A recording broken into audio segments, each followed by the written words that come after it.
David went to Mahanaim, and Absalom crossed the Jordan with all the men of Israel. Absalom had appointed Amasa over the army in place of Joab. Amasa was the son of Jether, an Ishmaelite who had married Abigail, the daughter of Nahash and sister of Zeruiah, the mother of Joab. The Israelites and Absalom camped in the land of Gilead. When David came to Mahanaim, Shobi, son of Nahash from Rabbah of the Ammonites, and Machir, son of Amiel from Lo-Debar, and Barzillai, the Gileadite from Rogelim, brought bedding and bowls and articles of pottery for David and his people to eat. For they said, "The people have become exhausted and hungry and thirsty in the wilderness." David mustered the men who were with him and appointed over them commanders of thousands and commanders of hundreds. David sent out his troops, a third under the command of Joab, a third under Joab's brother Abishai son of Zeruiah, and a third under Ittai the Gittite. The king told the troops, "I myself will surely march out with you." But the men said, "You must not go out. If we are forced to flee, they won't care about us. Even if half of us die, they won't care. But you are worth 10,000 of us. It would be better now for you to give us support from the city." The king answered, "I will do whatever seems best to you." So the king stood beside the gate, while all his men marched out in units of hundreds and of thousands.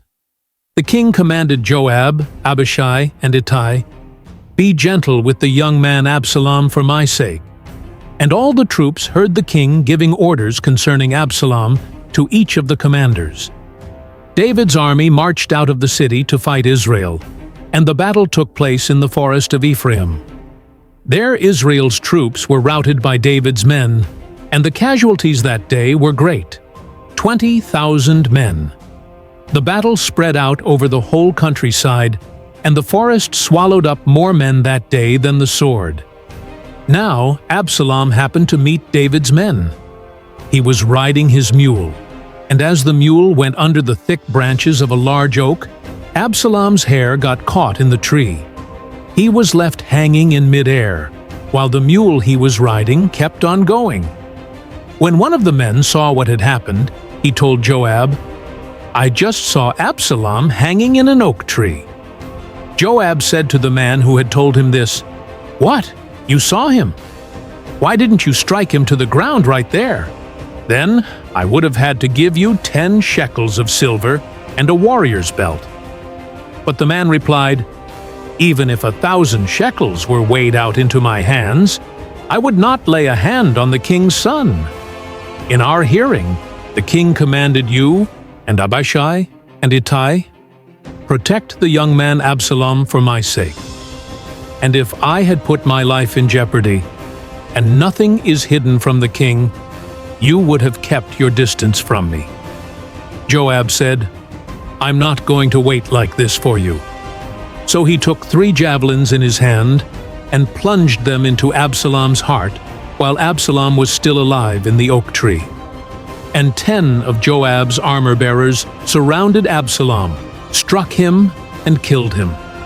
Then Joab sounded the trumpet, and the troops stopped pursuing Israel, for Joab halted them.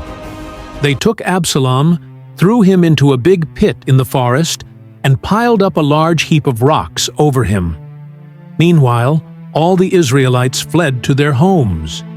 During his lifetime, Absalom had taken a pillar and erected it in the king's valley as a monument to himself, for he thought, "I have no son to carry on the memory of my name." He named the pillar after himself, and it is called Absalom's monument to this day.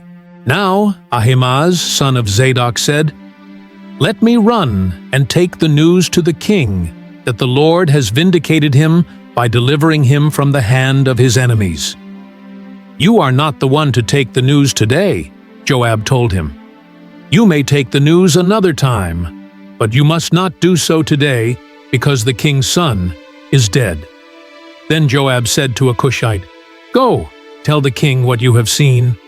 The Cushite bowed down before Joab and ran off. Ahimaaz, son of Zadok, again said to Joab, "Come what may, please let me run behind the Cushite." But Joab replied, "My son, why do you want to go?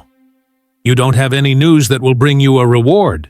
He said, "Come what may, I want to run." So Joab said, "Run." Then Ahimaaz ran by way of the plain and outran the Cushite. While David was sitting between the inner and outer gates, the watchman went up to the roof of the gateway by the wall. As he looked out, he saw a man running alone. The watchman called out to the king and reported it. The king said, "If he is alone, he must have good news." And the runner came closer and closer.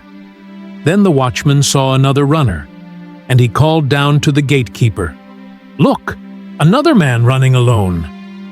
The king said, "He must be bringing good news too." The watchman said, "It seems to me that the first one runs like Ahimaaz, son of Zadok." "He's a good man," the king said. "He comes with good news." Then Ahimaaz called out to the king, "All is well." He bowed down before the king with his face to the ground and said, "Praise be to the Lord your God. He has delivered up those who lifted their hands against my lord the king." The king asked, "Is the young man Absalom safe?"